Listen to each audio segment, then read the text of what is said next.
American Fiction is over, but wait, that's right. We got y'all here on the Connect podcast. We back again like it's crack. Man, I really hate that we have to steal that because it's so good. But we back like it's crack again to talk about another black movie here on the Connect on Post Show Recaps. It's me, Chappell, and once again, I am joined with my co-host, Mari. Girl, you bees pregnant again? Is that you? I be's pregnant because we live in the ghetto.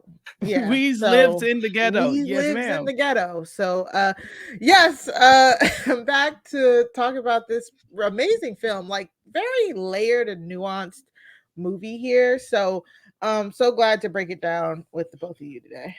Yeah, and of course, yo, LaTonya, where you be going in a hurry like that? Welcome I back. heard some police sirens, so I had to get away because I'm on the run. You know that. You know They'll that. be blowing up my spot.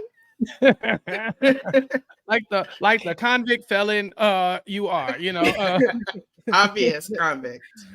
Listen, if you haven't caught on by now, we are talking about some of the lines from the new movie from Cord Jefferson called American Fiction.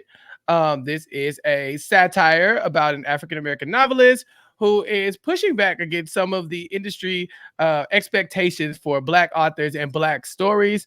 There was a lot of buzz about the movie, but like a lot of black things, it was like buzz for us, and then nobody else was really talking about it. And then now that I've gone to watch the movie, I found out that there's even areas that aren't playing the movie. So we thought it'd be great to give you our review of the movie in a broad sense and to tell y'all what we thought about it and to, give you the opportunity to go see it. Now, if you have already seen it or you don't care about being spoiled, we'll take a break in the middle and then we'll talk about the movie at length and the spoilers that have to go with it and kind of get into the plot and talk about why we like the movie so much. But first and foremost, we just wanted to kind of let you all know why you should or should not go watch American Fiction. Before we get started into all of that, we of course want to thank you all for being here with the Connect again. We enjoy having our listeners. We enjoy the comments, the reviews. We did get a Spotify review that we cannot read because we don't listen to Spotify like that. But again, keep them coming because we're gonna cover that one day. Also, we got some YouTube comments on our last video for The Color Purple. It says, let's cover school days. I'm thinking, yeah, I like school days. I'm sure Mari has seen School Day. I have seen School Days. It's Yes. kind of funny. Like at Howard freshman week, they literally make all of the freshmen. Oh, wow. shit, I love like an in our HBCU. auditorium. Yeah. Mhm. Yeah, definitely seen School Days as well. I don't think it was required reading at Prairie View, but I think that it was kind of like, have you seen School Days? Okay, well, cool. If you have or if you haven't, someone is watching it in the dorm right now because they need you to understand what you're about to get yourself into. And Mari, I don't know, in my experience, School Days wasn't that far off. It was No. pretty close, even when we went to school. Good preparation, and I think they still do that to this day. They're like, "Hey, it's always a free movie night during freshman week." They're like, "Hey, everybody, we're watching School Days in the auditorium. If you want to come and check it out," and everybody does because you're a freshman, you don't know what you're doing, you want to be with your people, so you all go and watch School Days, and it's amazing. It's amazing. LaTonya, you a School Days girl? I am a School Days fan. There Yeah, you it go. was not required viewing at my college, oddly. But I had seen it before I went there. So, yeah, really like Yes. that movie. Well, apparently it's being asked for us to talk about it on the Connect, and so we'll have to see if we can bring that to people. Again, thank you all for listening. We love the reviews, we love the feedback. But now we're going to give a review of our own when talking about American Fiction.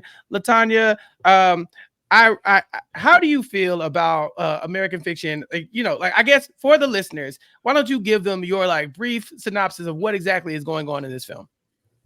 Okay, so American Fiction is the directorial debut of Cord Jefferson. Cord Jefferson, for those of you all who don't know, is a prolific writer who started off with places like The Larry Wilmore Show, The Good Place. He won an Emmy for Watchmen. He was on Station 11. He consulted for Succession.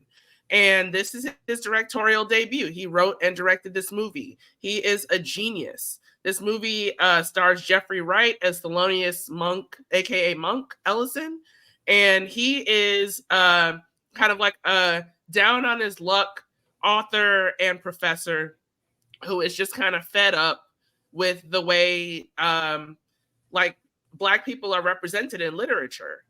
He writes very like classical books, it seems, and he's not getting a lot of like eyes in terms of reception. But then he goes and he sees Issa Rae's character Centara, and her book Weez Lives in the Ghetto, and sees how the audience is raving about it. And he goes through a lot of hardships in his life that, you know, require him to have more money than he has. And he thinks to himself, maybe I'll write my own version of Weez Lives in the Ghetto. And he does under an assumed name, gives it to his publisher, and lo and behold, the literary world loves it. It takes the literary world by storm. And he kind of has to live this double life throughout the entire movie. Yeah, Mari, the double life part of the movie is very interesting to me because did he have to live a double life or was he just in too deep? Exactly. It was just kind of like I think this movie is very interesting in that sense that he's like it's not really a battle within himself. He did something compulsive where he wrote a book and he didn't think anything about it. And then it comes back that oh, it's profitable, it can make money, and then at the same time, all of these things are coming at him at once, where he's like, oh, I need money, and he's like forced to do this double life sort of thing. But no, he does not need to live this double life. He's, you know, he slowly starts to realize like that's something within him that he needs to, like not do because he's pushing people away. It's like he treats it as a badge of honor to be above people. Yeah. This is trying to be spoiler free. Spoiler free for now. But yeah, spoiler free. Yeah. Yeah, this movie is adapted from Percival Everett's 2001 novel Erasure, which, if I understand correctly, it's supposed to be a parody on like Push by Sapphire, because it's like that story is written in a very like, you know, I guess you would say lowbrow with quotation marks way that is supposed to be palatable and understanding. And we know Push by Sapphire becomes Precious, this great Oscar nominated movie. And so this novel is supposed to be like a play on that. And then they took the novel and flipped it into this movie. Watching this movie, LaTonya, I will say it did make me want to go read Erasure, because I felt like if this movie was good, I definitely want to see how good the book is, right?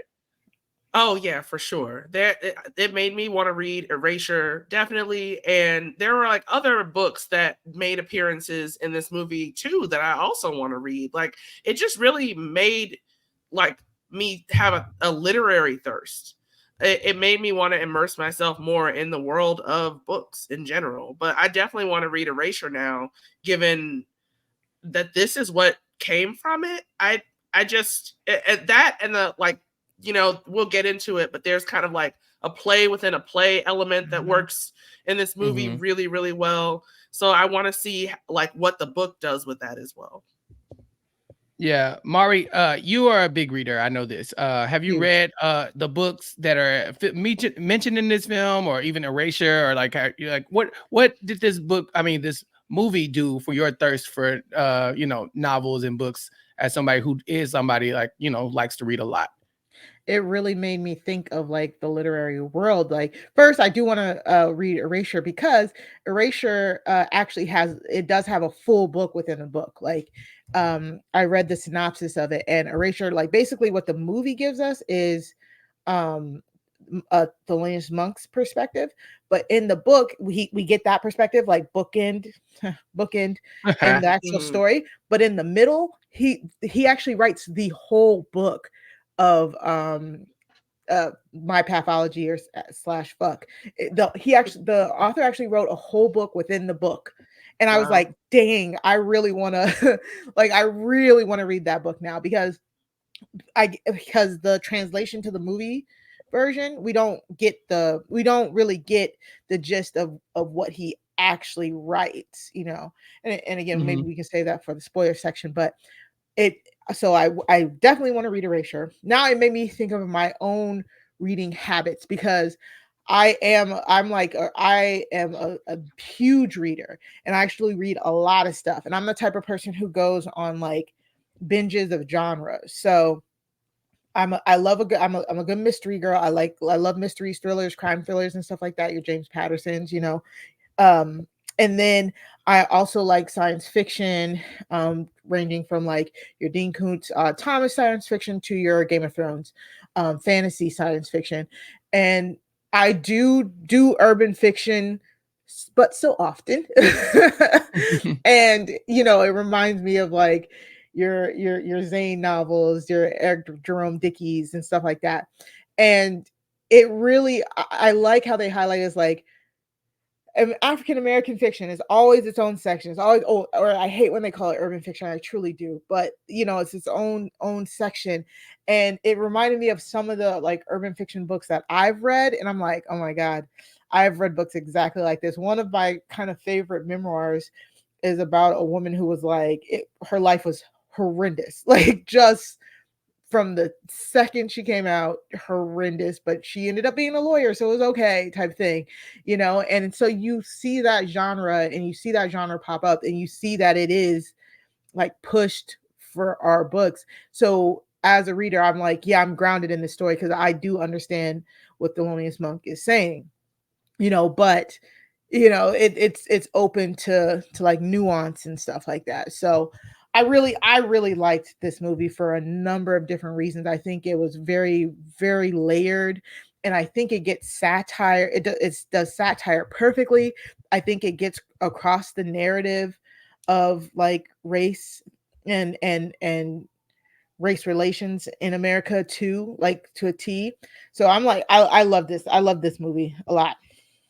Yeah, and this movie has what I would consider a very star-studded cast. Yeah. I actually had not been aware of who all was in this movie. I probably should start looking Same. at that stuff before I go watch the movie. I mean, we said the Yeah. same thing for The Color Purple. I was like, her is here. But in this movie, we see that it is starring Jeffrey Wright. And I was like, oh, I know him. He's from everything that I saw when I was a child, And so Jeffrey Wright, I knew was the star of this, and I was very excited to see him in this role. LaTonya, for the people who are unfamiliar, what do you think about Jeffrey Wright? Oh my god, I love Jeffrey Wright. Like, just the decades of work that he has put in, and like his voice is so distinctive. Like, you know him from so many things. You know him from Westworld. You know him from playing Basquiat. You know him from being the Watcher in the Marvel series that I can't remember the name of right now. Loki? No, it's the animated one. What If? Oh, What If? What If? Yeah. What If? He's just like one of those actors who that quality is coming when he's cast in a role. It's just like guaranteed. I love him so much. I love that he has such tremendous range. But his voice is what really like stands out for me. Like, you can hear that voice anywhere and know that that's Jeffrey Wright. And there's just something about the world weariness that he plays in this role that is like really poignant to me. And he's dealing with a lot of family issues that I am incredibly familiar with. So it's just interesting to see at this point in his career that he could still pull out performances like this. Yeah, I loved it. I love Jeffrey Wright in this role. And then I loved, of course, these, I guess I would call them the supporting cast, but I mean, that's a great cast.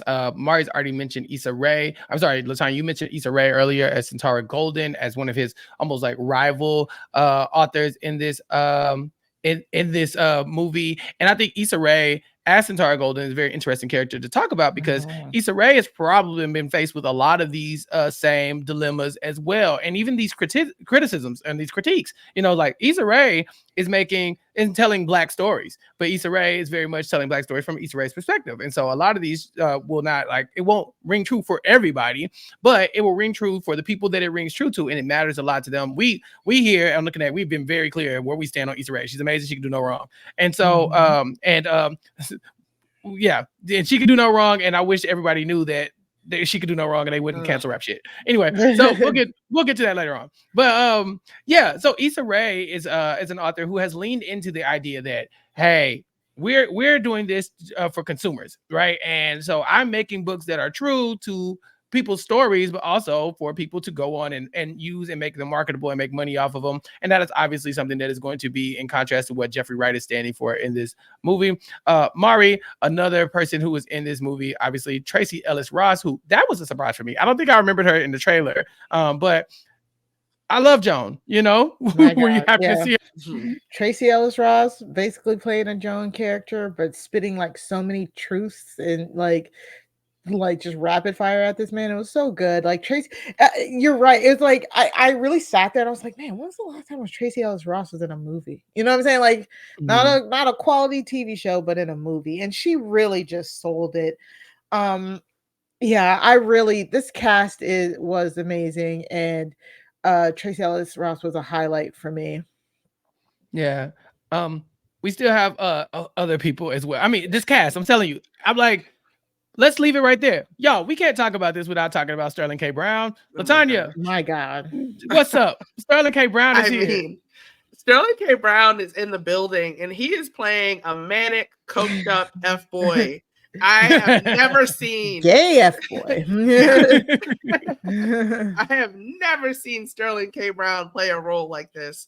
But there's like so much heart and vulnerability behind it as well, that it's just like a marvel to behold. Like he is as prickly at times as he is just endearing. Yeah, it's so great. Like everybody is pitch perfect in this cast, and he is no exception.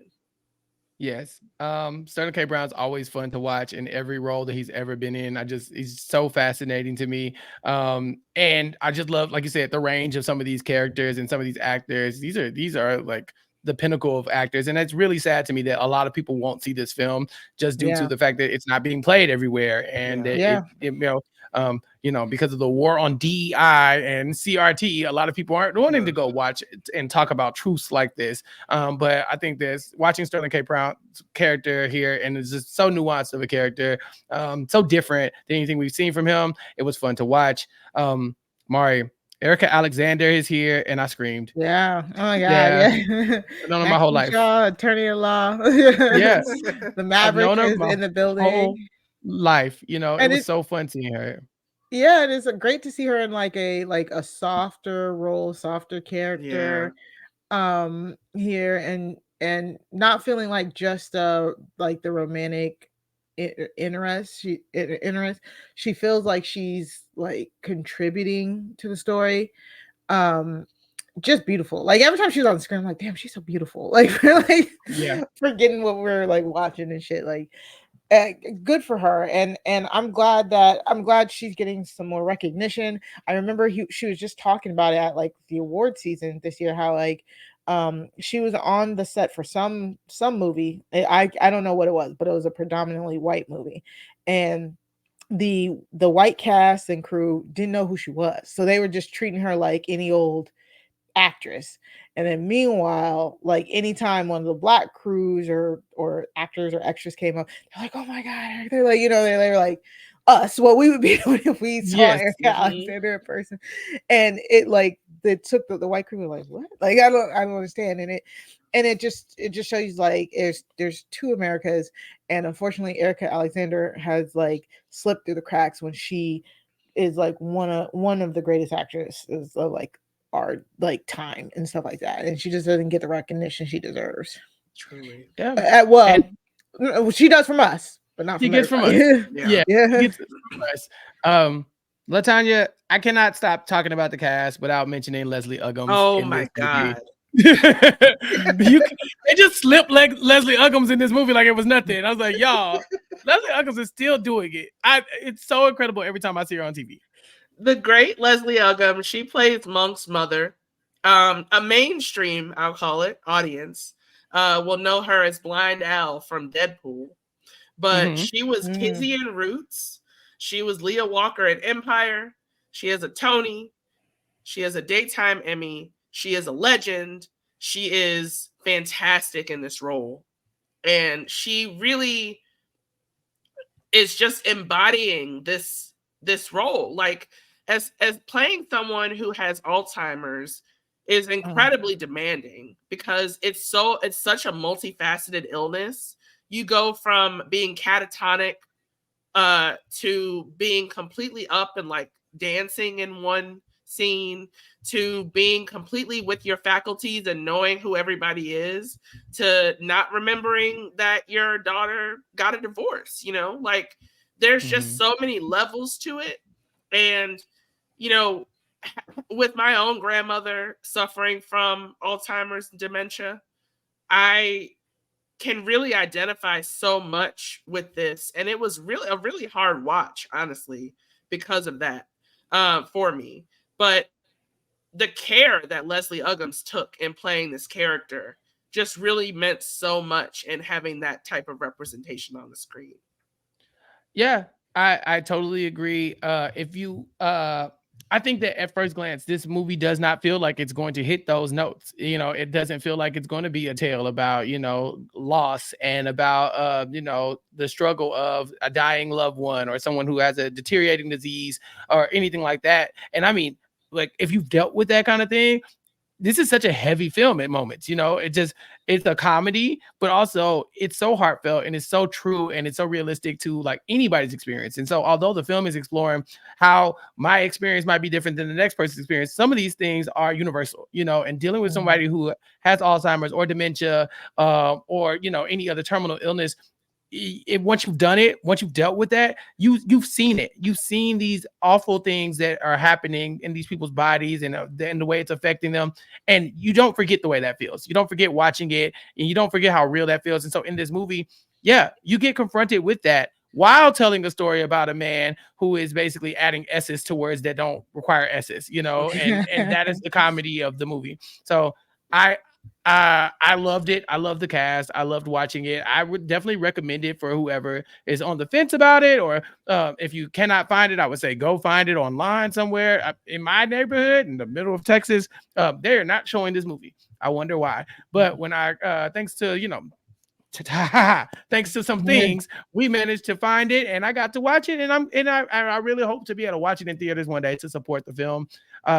That's my takeaway. It's great. I suggest everybody watches it. You might not like it, but I do think that white audiences and black audiences can enjoy this film for many different reasons. I think the comedy is to the point where anybody can laugh at it, and I think that if you're black, there might be other layers to why you're laughing at these same exact jokes. So that's how I feel. Mari, what about you? What's your review of American Fiction overall? Oh yeah, definitely. This is a strong recommend. Like we said, it's almost ironic that this particular movie is limited release and not available everywhere. It's like commenting on its own. Like it's so annoying. But yeah, the fact that it's not a wide release is so stunning to me. When the source material itself talks about how limited a reach that African American based media can go, and how it's dependent on how far white distributors will basically carry it. It also received a few awards nominations from the TIFF, the Toronto International Film Festival, and it did get nominated for Academy Award, I believe, but it was for like best original score, something like that. So it's one of those movies where I think if you can, by any means, go and watch it, go and support it if you can, because it is so good. If you are looking for like an intellectual movie that also is very funny and very layered but nuanced enough that all sides of a conversation are presented and analyzed, I think if that's something that you're into, this is something you'd want to see for sure. And again, it's also entertaining as well. It's very entertaining. Very entertaining, very funny. LaTonya, what do you say about this movie? See this movie any way that you can. Like, support this movie. Cord Jefferson is one of the greatest voices that we have right now in our generation. If you enjoyed, the humor of The Good Place, if you enjoyed anything about Watchmen, because there was so much to love about that show. If you like Station 11, if you like the humor of Succession, then you will enjoy this movie. And the cast is first rate. The performances are fantastic. And it really does touch on an era of America, like a part of America that doesn't get talked about very much in movies and TV, and what it means when Black people tell their stories and how those stories kind of get co-opted, or how they have to be put in a particular box in order to be successful. I mean, you all said it already. The fact that this doesn't have a wide release is an example of putting a Black story in a box. So try to get it out of the box. Go and see this movie. I'm blessed that I live in Chicago, and so this movie is available to be seen. I can buy a ticket. But if you do not live in an area like that and you need to go search it out, you should go search it out, because I guarantee you will find something to love here. Yeah, we're looking at you, flyover states. Okay, and with that, we're going to take a brief ad break, and then we'll be right back to talk about some spoilers and to, really get into the nitty gritty of this film right after this. Okay, y'all, let's talk about it. I enjoyed the film. We've talked about that. But like, let's really get into the plot here. We have this literature teacher, at least in the very beginning. This is Monk. He's teaching, and very quickly he is let go or put on leave because he writes the N-word. He writes nigger on the whiteboard, and it's making the white people uncomfortable, Mari. Yeah, and not for nothing, it's the name of a book that the module was on Southern literature, like American Southern literature, and I forget the full name that it was, but nigger is in the title, and he wrote it on the thing. And yeah, a white girl raised her hand, was like, I am very uncomfortable with this, and he's like, are you now? Interesting. Yeah. And but it's also kind of over the top as well, a little bit, I'm not gonna lie, in a sense, that like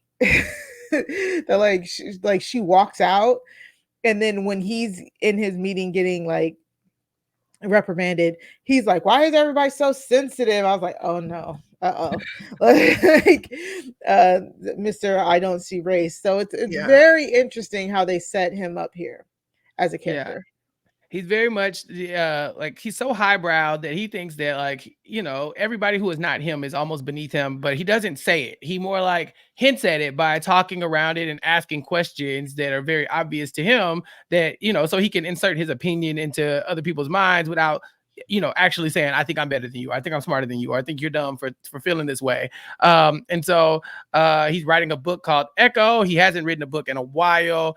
And they can very much tell that he is unhappy. They saw him crying in the car. Later on, we see him talking to his agent, and the people, LaTonya, are saying that they would like a book about African-American experience. And he's like, I'm African-American. These are my experiences. Why aren't these books selling? LaTonya, what do you think about that?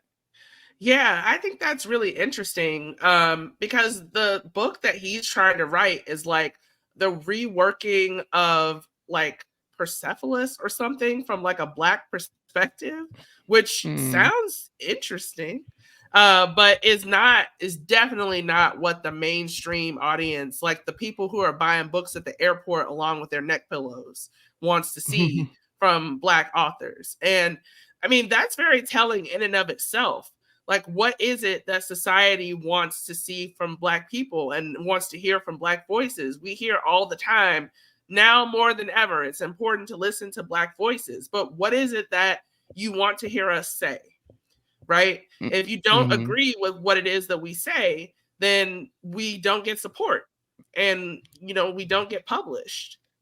Yeah. And so there's something to be said about writing stuff that for art, and writing it because you believe in it. And then there's something to be said about writing something because you want to make money, and you having to find the balance in what that is. I can write this and maybe nobody ever reads it, but it's the best work of art. It's the best literature that I can write, But if no one reads it, who cares, right? If the tree falls in the forest and no one hears it, did it make a sound? And here he's being combated with, okay, well, if you want to make a sound, here's what you need to do. And he's broke. He hasn't sold a book in a while. He hasn't published anything in a while, I should say. It doesn't sound like his sales are that great either. And so now he has the dilemma. Does he give the people what they want by blackening it up? Or does he just kind of continue to stay true to himself and write something that he feels like is black, but black for him, and that other black people should strive to be, it seems. And so that's when we're confronted with Issa Rae's character, Santara Golden, who she has a lot of attention on her right now because she has her book. LaTonya, what was the book called again? It's Weez B in the Ghetto? Weez Lives in the Ghetto. See, I prefer Weez B in the Ghetto. I think there's a B in there. Weez B living in the ghetto. Really? Weez B living in the ghetto? See, that's too much. It's too wordy. Let me see. It's. I think I wrote it down here. Yeah, Weez. I thought Weez lives in the ghetto. Weez lives in the ghetto. See, I think the B would have taken it to the next point. Listen, Issa Rae's character here is Santara Golden, and she is reading an excerpt of this book, and it's basically what I opened the podcast with, which is, girl, you be pregnant again? You be's pregnant again?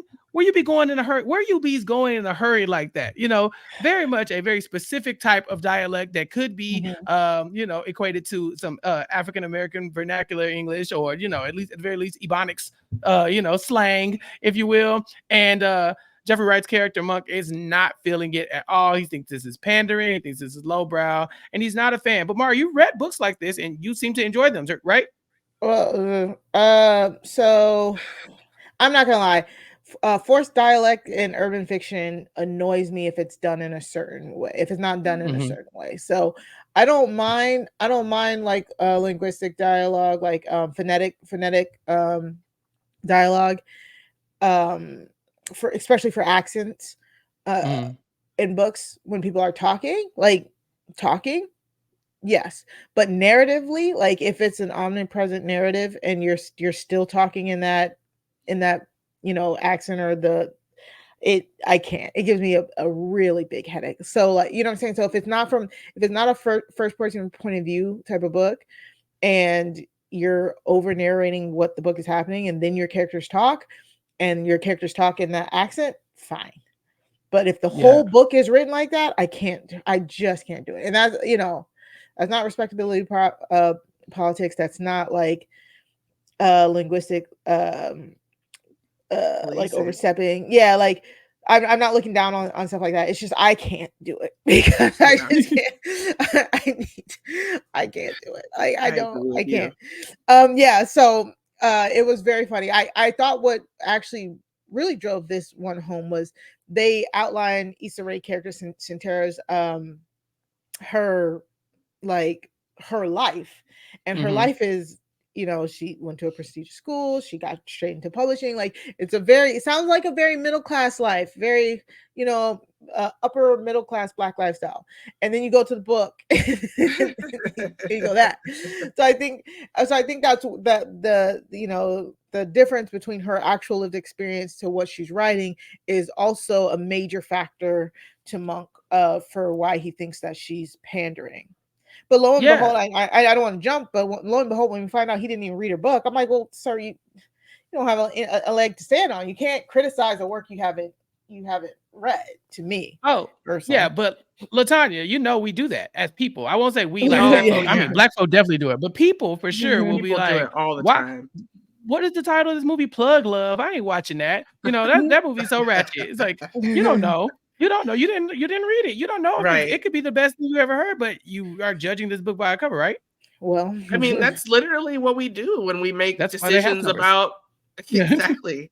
When we make decisions about what media we want to consume, we do like make snap judgments, right? And determine whether or not it's something that we think we might enjoy, and then we judge it. And we may or may not partake in that particular piece of literature or a movie or TV. But we do that all the time. We make those decisions, but it is just part of the character, I think, that he would not even deign to read this type of book. He would just see the reception that it got when he was at that literary festival that she was also at, and be like, no, I would never like lower myself to read something like this. I believe that it's referred to as the language of the gutter at some point in this. Like there are just so many good lines in this movie too. It's so well written. Yeah, I liked it. I like that he does take this look at this excerpt and decide that that's the entire book. You know, Mari was just talking about how, yeah, the narrator doesn't have to talk like that, but sometimes your characters do, you know. And so, but all he heard was a couple lines and was like, I'm out, I'm done, I can't even, you know, that could have been a very small portion of the book, and the rest of it could have been written in you know, like your typical, you know, the Queen's English, if you will. But because he heard, hey, yo, Sheila, where you going? You know, like he took off. It kind of reminds me of like the reaction to the American Society of Magical Negroes trailer. Yeah. Which I gotta say, sidebar, it's finally being reviewed and stuff, and I've read all the views. And as much as I wanted to be like, why are we? Let's calm down. It is what we thought it was. Baby, that trailer looked a hot mess. I'm not gonna lie to you. Mari said this to me, and I was like, Mari, what am I supposed to do with this information? Yeah, it is what we thought it was. And all of it's very interesting that all of the Black reviewers are like, wow, this is trash. And all of the white ones are like, this is pretty good. I was actually reading a review because I was looking for a review for American Fiction, and this writer actually compared the American Society of Magical Negroes to it by saying, the American Society of Magical Negroes review, a racial satire wittier and more scalding than American Fiction. So by Owen Gleiberman, so who is in fact a white author. Sounds Black to me though. Well, he prefers the American Society of Magical Negroes to that of American Fiction, because he felt like once Thelonious Monk sold his book and he started to get the money for it, he should have been happy that he got the money for it. And entering take from the white people. Interesting. Yeah. But see, we're also doing that. We're doing it right now, right? Like, we haven't seen the American Society of Magical Negroes, but we are sure judging the hell out of it. Oh, but I'm going to go watch it because I want to have my opinion as well. See, and that's where you draw the line where you say, that sounds funny. Let me go look and see what I think about it. Because I either want to go pile on, or I want to go and be like, y'all tripping. But moving forward, we meet Lisa, Monk's sister, who she's going through a divorce. She's very much the person who is the primary caretaker of their mom. Monk has been, you know, kind of out of the loops when it comes to the siblings. I guess I should say mom does actually have a primary caretaker, but when it comes to the siblings, Tracy Ellis Ross' character Lisa is the one who is the closest to mom and what she's been going through with her health, with keeping the bills paid, while going through a divorce, while also working at a fertility clinic. LaTonya, I'm not sure exactly what she does as a doctor. She's a doctor. She's a doctor, but I'm pretty sure she works at I don't know what kind of doctor she is. Yeah, I'm pretty sure it was a fertility clinic or something to that effect. Because she walks through metal detectors every day. Because you know how people are kind of weird about fertility in women these days, right? Very weird. Yeah. Yeah. So the Catholic Church is very against it. Yeah, and they show up to places with guns, like which is anyway, which is crazy. But we see the closeness between her and Monk, and we see that she gives us very much the outside perspective of him, because we've seen him, the highbrow version of him, but she's telling us, no, you're standoffish, you don't come around, you're not as hands-on as you think you're smarter than everybody, you think you're better than everybody, and you keep dating white women. So what's that about? You know, and does that make you feel better about yourself? And so although she pushes back against a lot of his qualities, you can tell they very much love each other. But Mari, she is not here for a very long time. In the film, she has a heart attack or a stroke. It looks like a heart attack, and then she passes away. And this is a portion of the film that I did not suspect, Mari. No, I didn't either. And I thought this was, again, I think Tracy Ellis Ross here was perfect here, encapsulating so many things wrong, like not only in Monk's life, but like, you know, often problems we've seen in the community at large, like the sister having to be the main caretaker of a sick parent or something like that because the men just move away.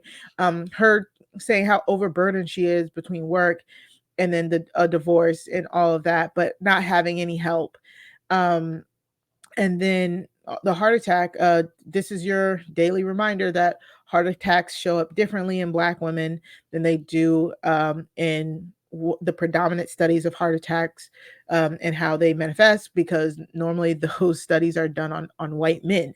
So normally some of the symptoms that you hear about heart attacks, like the numb left arm, blah, blah, blah, blah, those don't necessarily translate when it comes to Black women. So make sure as you get older, Black women, make sure you're taking care of your heart health. Make sure you're asking those questions from your doctors. Make sure you're looking up those symptoms, because it's actually it's kind of scary how quite different and how understudied it is in us. So she dies like instantly, and I'm like, oh my God. And it's crazy because she is the linchpin of the family. She's the person who is she says it, the way they grew up, because Monk was the favorite of their dad. Her and her brother, who's Sterling K. Brown Cliff, they're closer, and so she is kind of the one keeping their mother together, and she's the one who's starting to see the signs of autism in their mother. And she's like telling him, I cannot do this alone. And Monk is it's just kind of like brushing her off. And she seems to be the person that the whole family revolves around. And then she's taken away like instantly. And now Monk has kind of no choice but to step up to the role. And I think then he starts to see how burdened she was. And it was, she wasn't here for a long time, but man, oh man, did she make a lasting impact. And I was just shook. I was shook. Yeah. When we see Lisa's character pass, we also, in the meantime, we meet their mom as well. This is Leslie Ugham's character. We also meet Lorraine, who is the housekeeper. But if you are paying close attention to the movie, all of these people are affluent, like mom and all her kids, these are doctors, even he is a doctor, he's a different type of doctor, but they all have doctorate advanced degrees. They come from money, or they have they're very well off right now, I guess I should say. And it does feel like Monk might be out of touch with not only his family, but also with society as a whole, especially when it comes to his views on Black people and what interests Black folk. And so with Lisa kind of pointing all that out and then being taken away so quickly, I think that it really does force Monk to find a different way to get grounded, because she was the one who was, bringing him back to the real world and saying, hey, man, you too could do some of this stuff. You could stop looking down on people. You could stop being so condescending. You can be more present in your family's life and probably in, the views of the larger Black community, LaTonya. Mm-hmm. Yeah, for sure. I mean, to the point where when they introduced Lisa's character, I'm like, oh my God, this is so great. I can't wait to explore this sibling relationship. She really is telling him what he needs to hear right now and letting him know what the realities are, telling him some history that he doesn't know about their father, who committed suicide. Like, there's just so much tragedy that happened with this family and so much trauma that's going on. But then she's taken away so quickly that I'm like Mari. I was shook. I didn't know what to do in this moment. I felt like he did, just watching her go. The way that they just showed her feet stop moving was so poetic as well. And the other thing that I knew instantly, because this is something that I lived, is that when she passed away and they had shown signs that her mother was potentially exhibiting symptoms of Alzheimer's, I was like, oh, she's going to snap. Like, this is going to be it. Because the day that my aunt died is the day that my grandmother just completely changed and became a different person. So I knew that was coming, and that he was going to have to deal with the toll that was going to take on his life, and that there was nobody else that was going to be able to do it because Lisa was gone. Yeah. He was out of touch with all of that stuff, and with her leaving, it really it put him at the forefront, because Brother Cliff has been pretty much doing his own thing in recent time, and he doesn't even know about that. So to summarize, Monk doesn't know that the extent of his mom's illness. He doesn't know how the bills are working. He didn't know dad was having an affair. He doesn't really know what's going on with his brother's life. He doesn't know anything because he's been kind of sitting in his ivory tower writing books that people are not reading Right. for people, for no one, so it's very tough to look at from his perspective, especially with Lisa getting taken away. But I agree with both of you. It was very jarring because Yeah. it's Tracy Ellis Ross. Like when she comes on the field, we're like, oh yeah, we about to have a good time. She's gonna be funny, likable, and I think by doing that, we're forced to sit with Monk. And we don't get the reprieve of somebody who is as jovial as Tracy Ellis Ross is in this role. So from there, we see that he has to go and deal with his brother, who he's never called. It's been like 10 years. He doesn't talk to him. Apparently, Cliff got caught cheating with a man, and the kids hate him. The wife left him, and now he's living his gay best life, just kind of just being an F boy, like you said. Sterling K. Brown in this role. I'm sorry, Mari. It's just he's so good. Yeah, is it gay best life? Because it's definitely a gay life, but I don't know if it's his best life since he said he was living his best life. Yeah, that's true. He seems like he's saying he's living his best life, but it feels like a spiral to me. But I don't know. So. No, very much so. Cocaine, taking multiple lovers, popping up in swimming pools in the middle of the night. I mean, it semi makes sense, like him taking multiple lovers. That part it isn't jarring to me because they often say once you come out, you got to make up for lost time. All that, like he said. But yeah, popping up in people's swimming pools, not being able to handle what's actually going on. We see him come visit. As soon as something like even remotely bad happens, he runs. Like he's so triggered.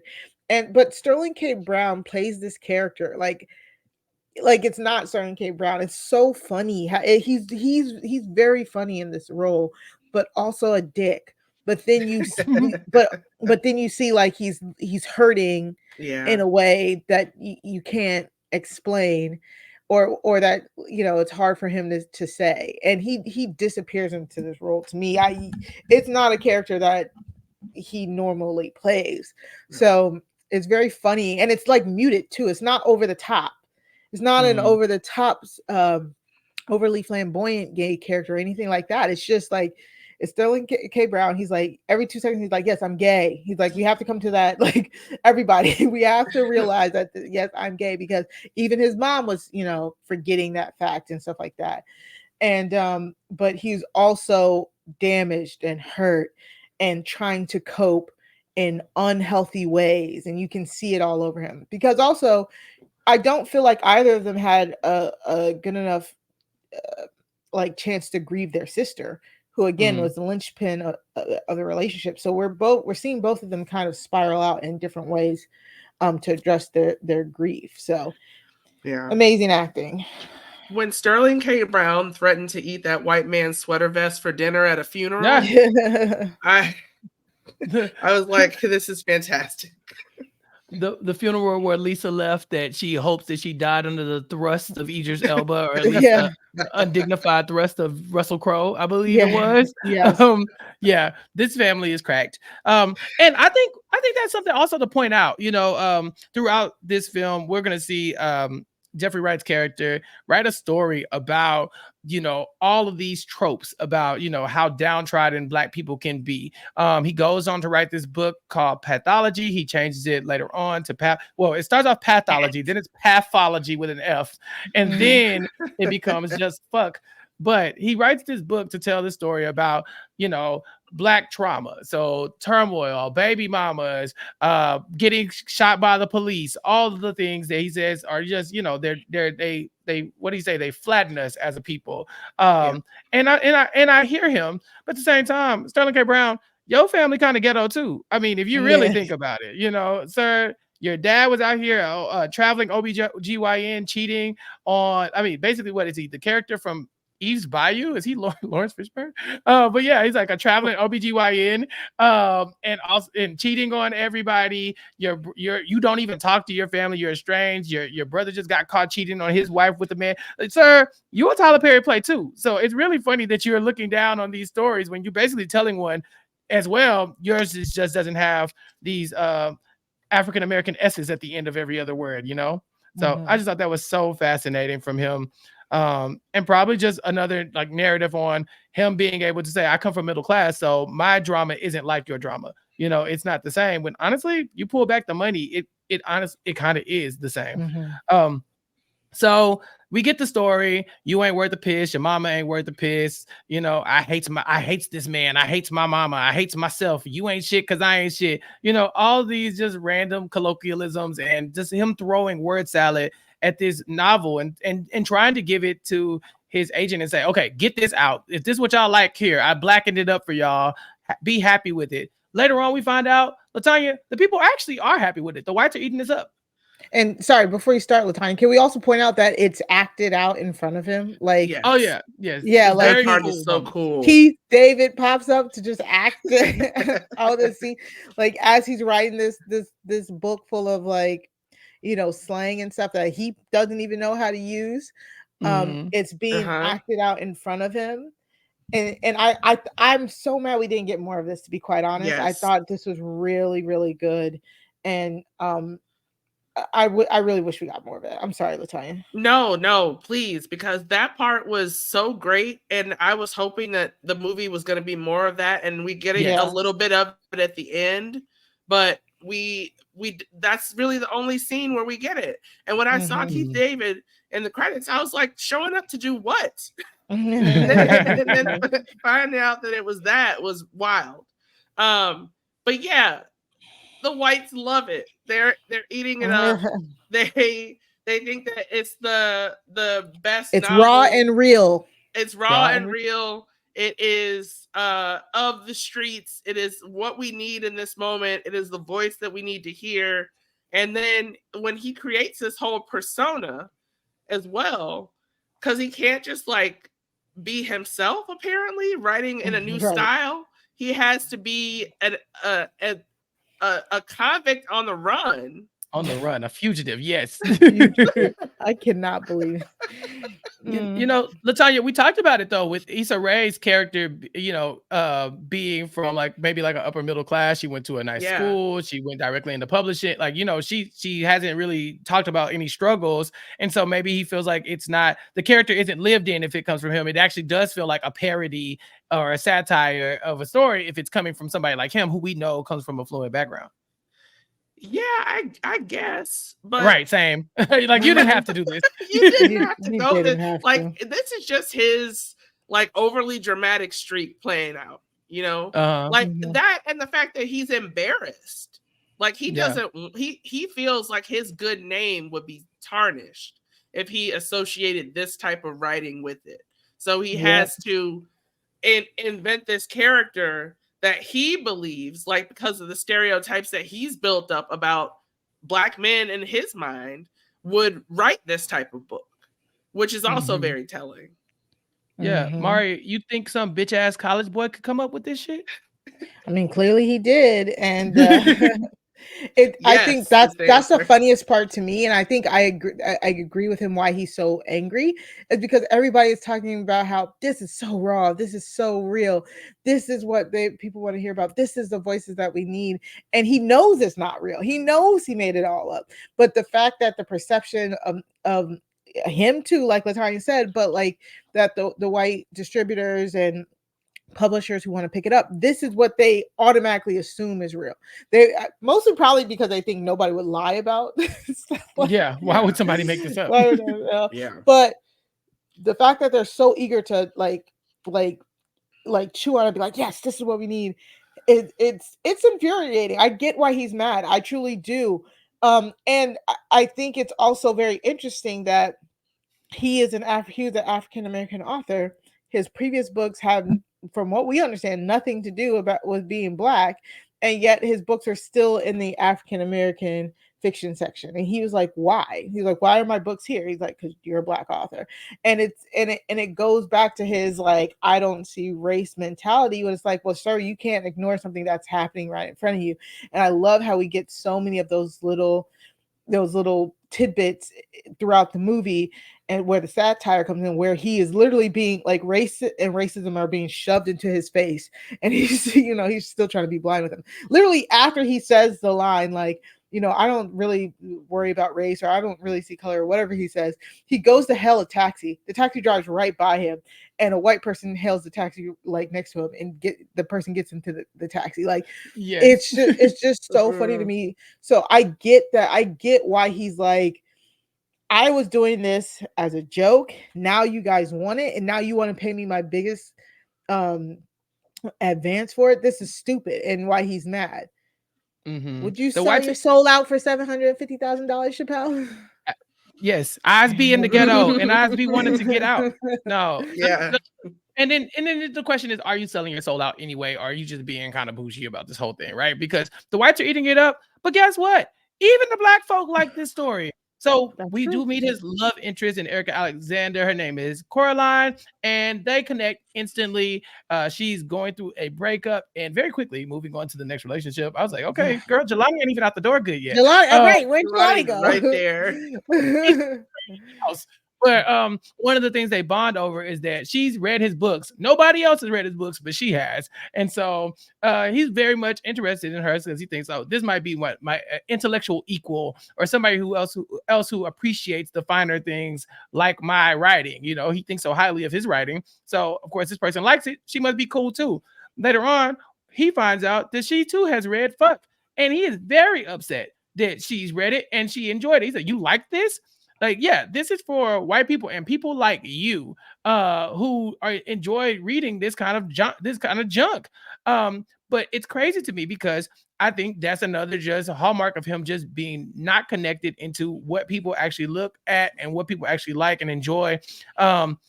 We meet Maynard, who is going to be dating their housekeeper Lorraine. And Maynard even asked him at one point, do you write for NCIS? And he kind of Yeah. like, no, I'm a real author. Like, I write books. And he's like, oh, okay. Well, you should write for NCIS. You know, sometimes people just like to watch stuff that's entertaining to them, and it doesn't Yeah. have to be so highbrow. But this is tearing him apart. He cannot allow himself to really just live in that moment of sometimes I got to give people what they want in order to be enjoyed. And people want to enjoy things that aren't necessarily maybe not be true to you, but it might be true to them in different ways. So I thought that was very telling of of his character too. You know, he's just so disconnected from what other people are thinking, because he's so invested in his own opinion of literature and writing. So him and Coraline, they fall out. She basically tells him he's an asshole, he's a jerk, he's been acting weird. And I mean, a lot's been going on, LaTonya. His mom has gotten much worse. That's very true, but she is there for him throughout this entire thing. Like, nobody else is going to be going to help move your mother into a nursing home with you, making sure that she like gets the right sandwich, like things like that. He is rude to her several times throughout this movie.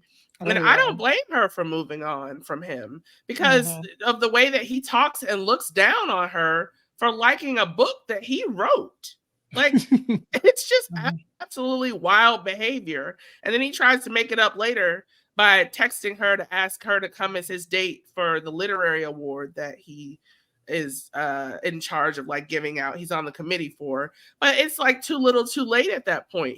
The damage is already done. But you're right, there is a lot going on in his life that is just being made overly complicated by the fact that he is living a double life.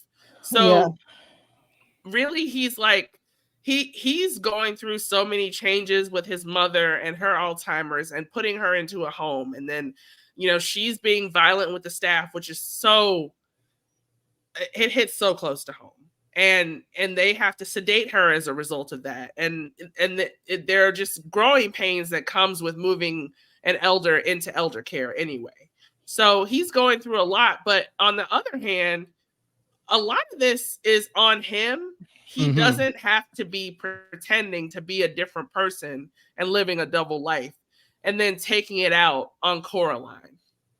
Yeah, you mentioned that he's on the committee to choose a literary award. He's sitting on that committee with several white people and Issa Rae's character Centaura. And to his surprise, him and Centaura Golden are looking at a lot of these issues they're coming up with in this committee the exact same way. They're like, why don't we try to highlight a new author? Why don't we try to highlight a story that hasn't been told before?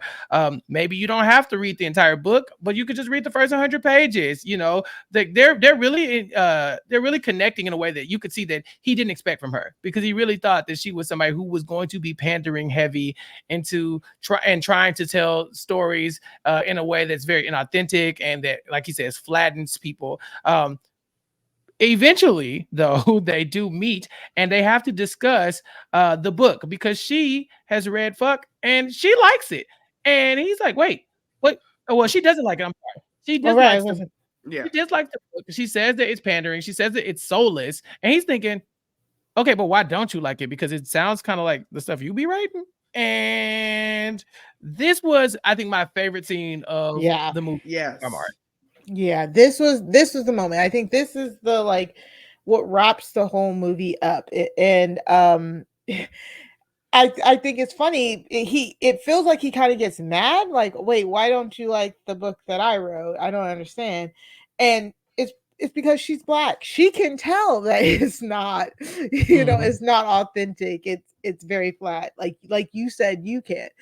And then he's like, well, how is it different from yours? And she's like, I actually did research. I talked to this. Didn't happen to me. She made a good point. Like, I don't need to write about my lived experience if I don't want to. I can pull from multiple things. I did, I interviewed people. Yeah.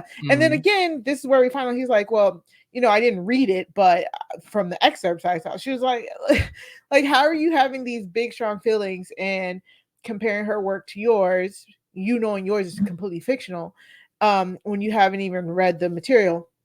And then she goes on to say, he's like, you don't think this is flattening us? You don't think that it's pushing one type of narrative and all of this stuff and like drug pushers? I like how she was going back and forth. And she's like, I think drugs should be legal. Like, I thought it was like kind of like funny. They were going back and forth.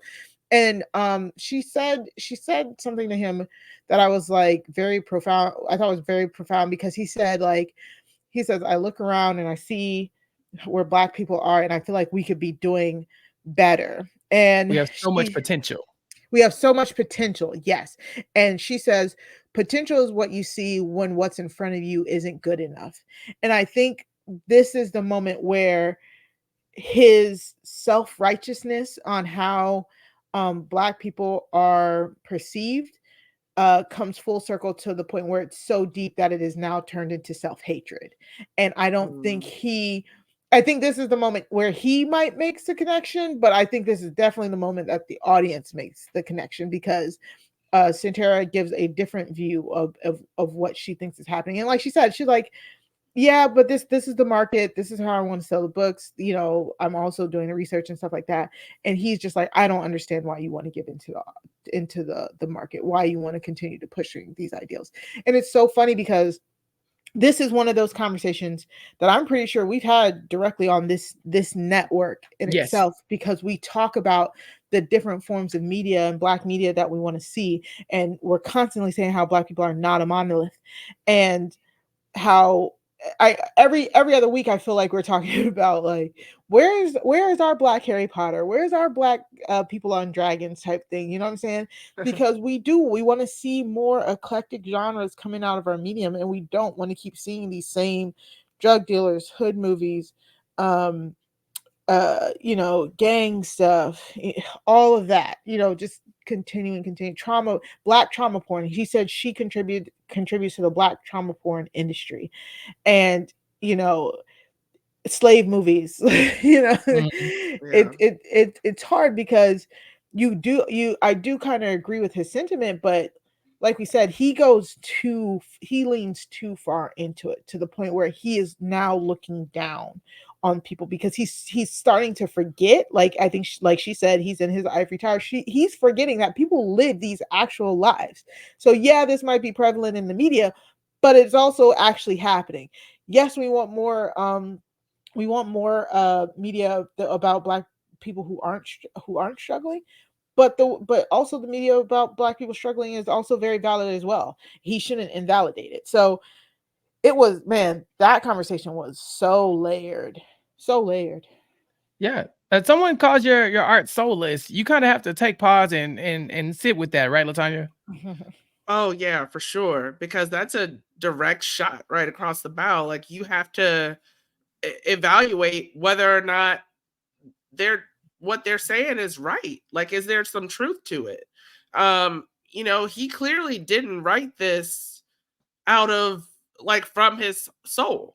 He wrote this from the part of his brain that was like jokingly thinking, what would a white audience eat up in the style of a Centara Golden, right? Like he didn't he'd write this the way that he would write typically his other books.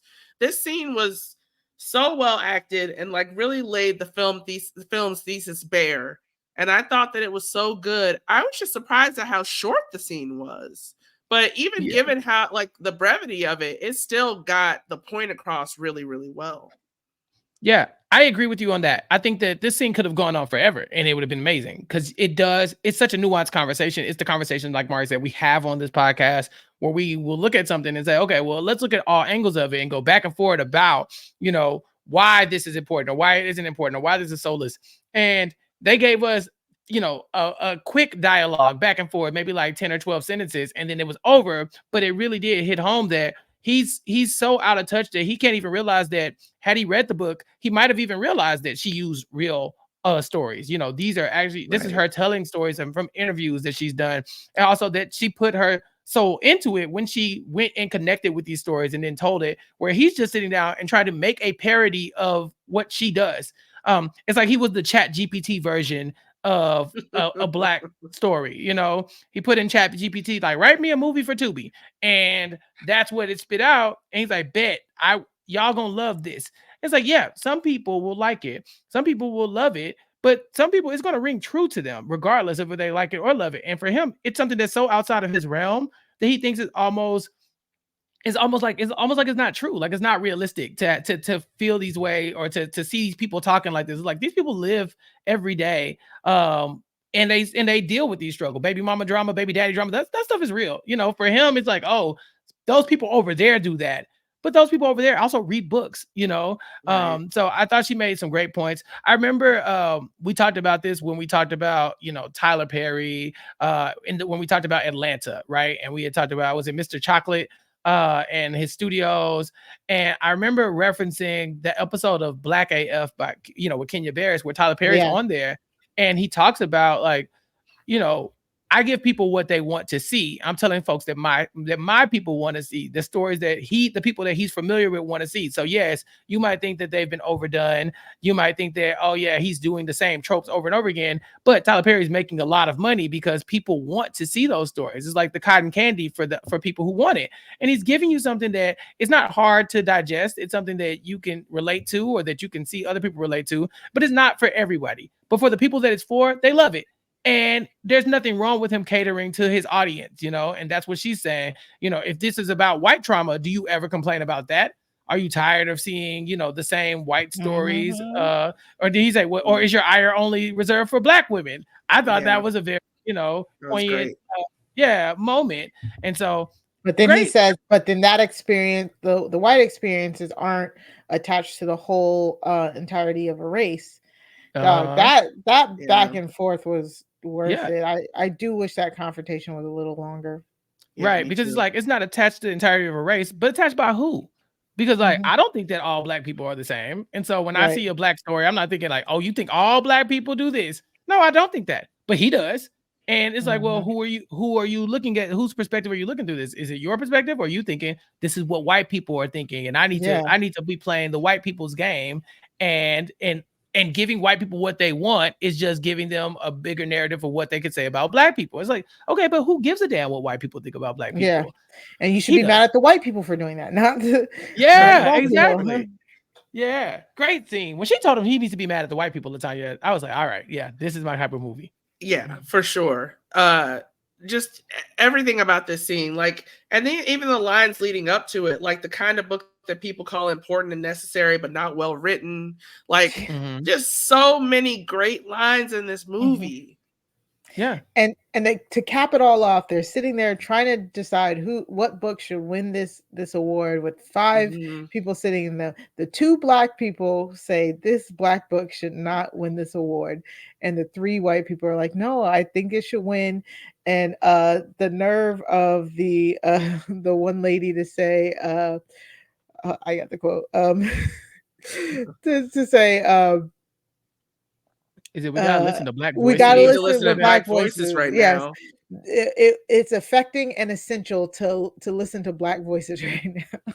Right. And So and much. then the shot of like the 3 white people sitting on the one side and the 2 black people sitting on the other, and they're like, well, it was 3-2. We outvoted you, so fuck wins. And Right. it's so essential to Exactly. listen to black voices right now. Yeah. Black voices in this book, Amazing. but not the black voices are sitting across the table from us, including the black voice that wrote the book. Right. Wow. It's good. I like it. So Mhm. the movie wraps where we get this is kind of from the book Erasure, very much that he is telling the story about the movie basically that he's writing and that the award. So we get multiple endings to where we see an ending where he goes to this award ceremony and he stands up and everyone's like, why are you standing up? You didn't write this book. But turns out he goes up there and admits everything he does, but the movie guy is like, nah, it's not good enough. He's like, nah, that's not good enough. We need something else. Then he tries a different version, I think, where he goes and he makes up with Coraline, but the real Coraline doesn't forgive him in real life, and that's just not good enough. So then LaTonya, the third story, he gets up on stage, and he gets shot by the by the FBI. Yeah, Yeah, he gets shot and dies, award in hand. It's a gun. And no, it's a award. perfect. It's Yeah. perfect. It's exactly what they want. Let's like get it down on paper right now. Let's go. Yeah. Which is funny because it makes sense. Which is hilarious. Like there are all types of little touches like that in the movie, like from choosing an ending like that to like the publishing team wanting a Juneteenth release date. Oh yeah. Yes. My favorite line was when they were like, "Oh, the FBI is looking for your identity, but they're not going to give you up." And then by the end in the movie, he's like, "Yeah," and then I got shot by the FBI. Yeah, because it makes sense. If the FBI knows that the convicted felon that they're looking for is about to receive an award, of course they're going to go to that. But it's like, but how this shouldn't be possible, because if you look up whatever you might know about him, it'd be like there's nothing in the system. But it's He's so done convicted of what? wrong. He's a fake like human. He even says that in the movie. He's like, of doing what? I haven't done anything. Like, what are they? Yeah. Yeah, because they were like, what did you go to jail for, if you don't mind me asking? Oh, I'd rather not say. Was it murder? Like, well, you said it, not me. He's like, why would you think it's murder? You know, it's murder. Yeah. So by the end, we see that people are buying the rights to his movie, and he's going to be a big movie star. And yeah, and it's going to be the story of how he got shot for making the fake identity of writing the book, right? The book fuck. Something like that. Yeah. Yeah. And that right there is what prompted me to be like, I gotta go read Erasure. So yeah, very much. I know that a lot of those themes are from the original book, and so I cannot wait to go read it. And I'll probably message y'all and be like, "This is crazy." But that's the movie. It's so good. I think it's very smart. I think it's very, very funny, very well acted, and I really think it's a shame that a lot of people won't see this movie just due to where it's being released and how the limited release really frustrates me in general. But maybe it'll be on Tubi soon, LaTonya. One can only hope. What'd you think about it? What did you think about the film? We talked about it. I mean, like I said, we've given our reviews, but it was a fun ride. I think that the movie is the perfect length. Honestly, it doesn't feel like it was too long. Yeah, hour 40-ish. Hour 40. In and out. But I think that I don't have a lot of complaints. Do you? No, I love this movie. It's very important and necessary to listen to Black voices right now, Chappell. Unless we take a vote and we're outvoted, in which case, I mean, it's not like we can experience that, right? Y'all have never been outvoted, have you? Never. Yeah. Never. Mari, you recommend this for all of the listeners? Yeah, I do. I do. I think it's a great time. in the movie theaters or in the comfort of your own home, in a way. Yeah, So yeah, exactly. so Um, yeah, I liked it a lot. Go watch it. Go yeah. support if you can. Please go watch it. Please go support, and then like please give these actors their flowers because it was so Mhm. good. There Yeah. were many other actors that we didn't talk about in this movie, but yeah, I mean, like I said, the cast for me is just impeccable. Um, that said, let's take one more break. It's gonna be a late break, but we do have to do some housekeeping here, and then we'll be back to wrap everything up right after this. Okay, so we're back. Here's the thing. Here on the Connect, we have talked about a number of Black television shows, series, movies. We've been having a good time here. And one of the more recent things that Mari and I have talked about is season 2 of HBO's Rap Shit. We very much were looking forward to finding out what was happening in the next season with Chastity and with Mia and some of the drama. I mean, it was all there. I really felt like they hit their stride. I was ready to go into next season. Mari, we got some bad news. What happened? Yeah, unfortunately, Rap Shit. It's been announced that Rap Shit will not be coming back for season 3. Boo! Very much boo, and that kind of set off a firestorm. On Twitter and on social media, like they're canceling all of our stuff. And I love that it was a really big outcry for it being canceled. Half of me just wish there wasn't like as much like outcry and attention to it when it was on, because you know Mm-hmm. we were begging people. We're like, go watch season 2 of Rap Shit, get those streams up, get those views up, it's so good. And we got a lot of listeners who said like, oh, I just started watching and listening to it because you guys suggested it. And I'm not trying to turn it on to like people for not supporting it. This is, let's be real, this really comes down to the big hitters making decisions that they don't care how it affects the audience of the shows and stuff like that. So but I'm just like, it just is even more important that we really try and support not just Black media like we said before, but like good Black media. This that was Mm-hmm. some great storytelling from Issa Rae and her team. And I'm just hoping, like, honestly, Issa, girl, try and get out of that HBO deal. Maybe go over to Mm-hmm. Netflix or Shonda, make your own channel. I'll pay for that streaming service, I think. So it's like, Mm-hmm. because it's just disrespectful how season 3 is ripped away from us right when it's getting good, right when we're getting like the best acting ever, right when the storyline is heating up. And I'm so mad. I'll never figure out what Chassie's rebuttal is, or Francois getting his comeuppance. Every time I think about it, I'm livid and I'm mad. And I know a lot of people who are mad. And I'm pissed. I'm pissed, especially when you know that the decision to cut it was not based on anything of substance. It's clearly a financial move by a CEO who is shown to be very stupid and doesn't care about diverse TV programming. So yeah. Yeah, one of the things I did notice, and it's kind of parallel to this film we just talked about, is that a lot of people were like, "Well, I heard rap it wasn't even good." Like I wasn't watching it no way. I don't think if it was better, y'all I would have watched it. Maybe they cancel it because it's not good enough. I was like, if you ain't watch it, shut up, shut up. Mhm. You're not helping. If that was not for you, then shut up. Because maybe it just wasn't for you, but for the people who did enjoy it, I very much did. LaTonya, did you see some of this discourse where people were just saying like maybe these shows are getting canceled because they're not good enough? I did see, excuse me, fighting for my life over here. I did see Mm. some of that discourse. And honestly, it's just like, stop, because when shows that aren't very good, I'm looking at you, Lovecraft Country, Right. gets canceled, there's like uproarious, like people are like, oh my God, this was my favorite show. I was like really invested in this. I can't believe HBO did this. And then they have an established known quantity with someone like Issa Rae backing a show, someone who has brought them tons of viewers and critical acclaim to their network, and they cancel her sophomore show. And it just shows that they have like no loyalty whatsoever to the Mm-hmm. Black audience and the Black creators that they have. Mhm. And I don't understand why people feel like they need to have their opinions come up when they probably haven't even seen the show. Like, Yeah. just stop talking.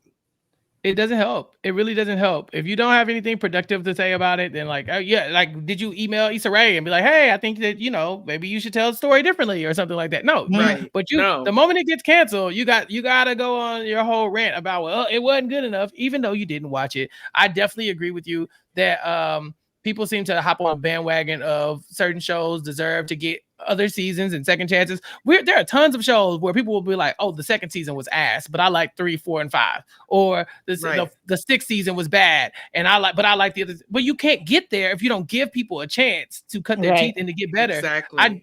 I didn't love Rap Shit season 1. I enjoyed it, but it wasn't my favorite thing in the world. By Rap Shit season 2, I was like, oh yeah, I'm in. But you got to give it time to build. You know what I'm saying? People don't love season 2 of The Wire, which is crazy. Exactly. Oh, yeah.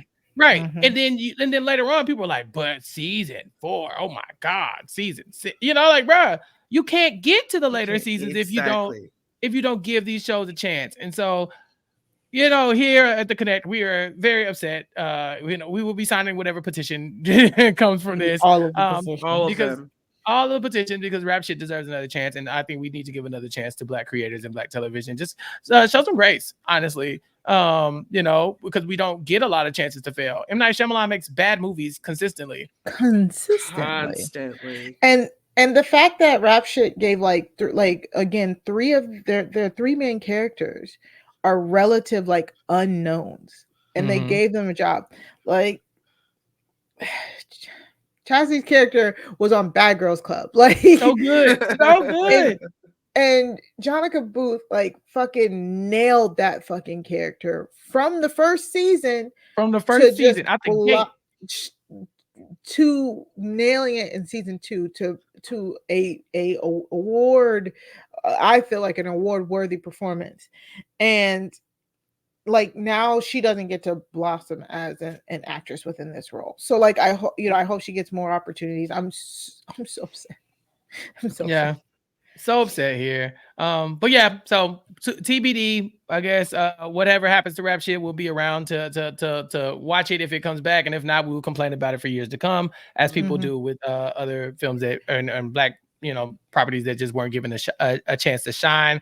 LaTonya, what do we have coming up next? Are we're doing another movie, right? Yeah.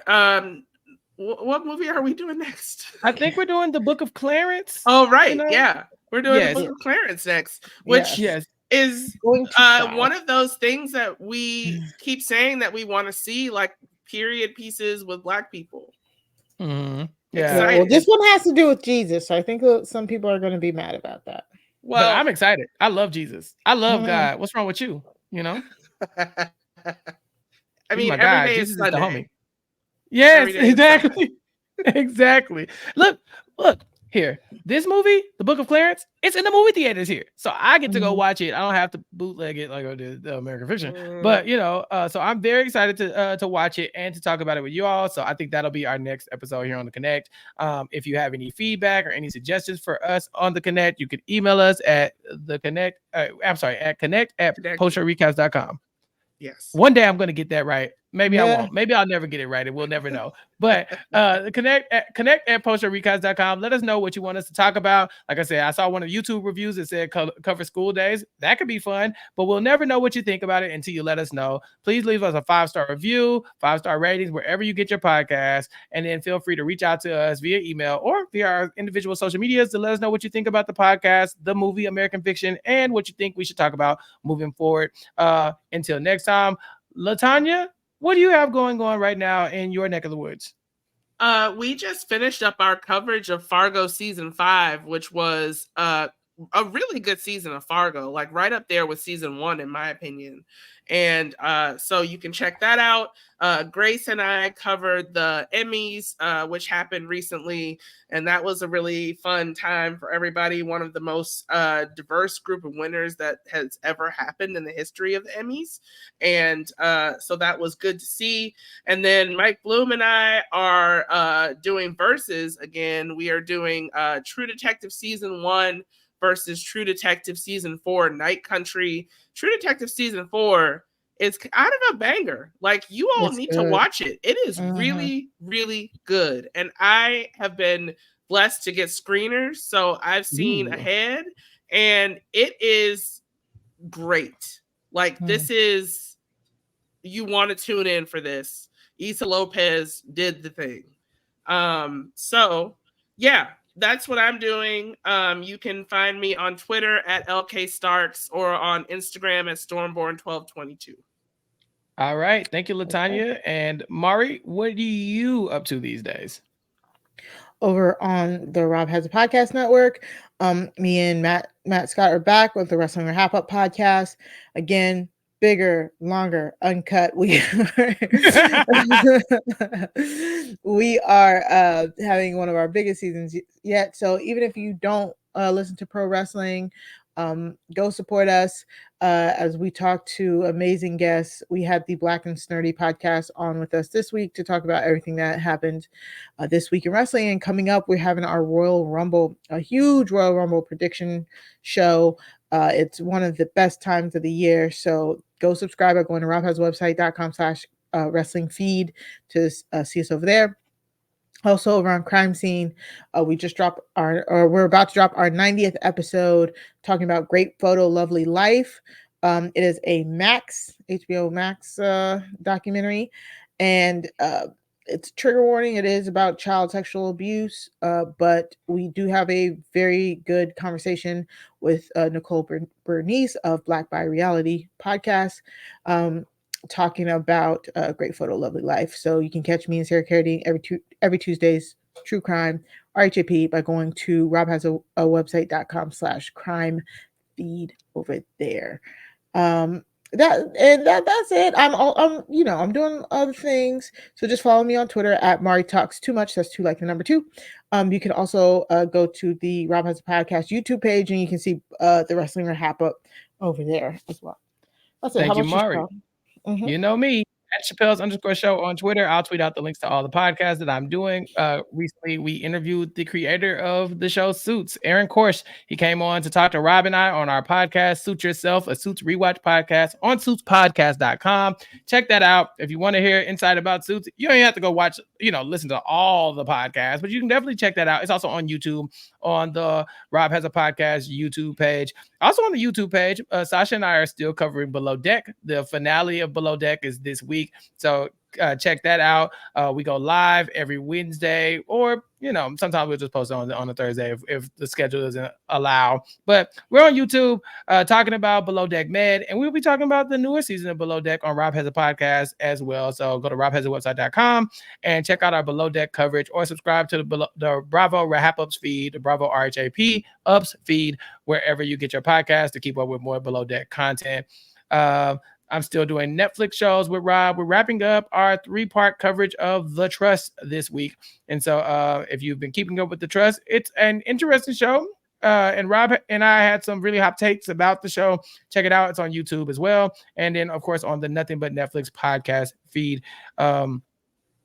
I'm pretty sure there's other stuff too. I got some Survivor stuff I'll be talking about soon on RHAP.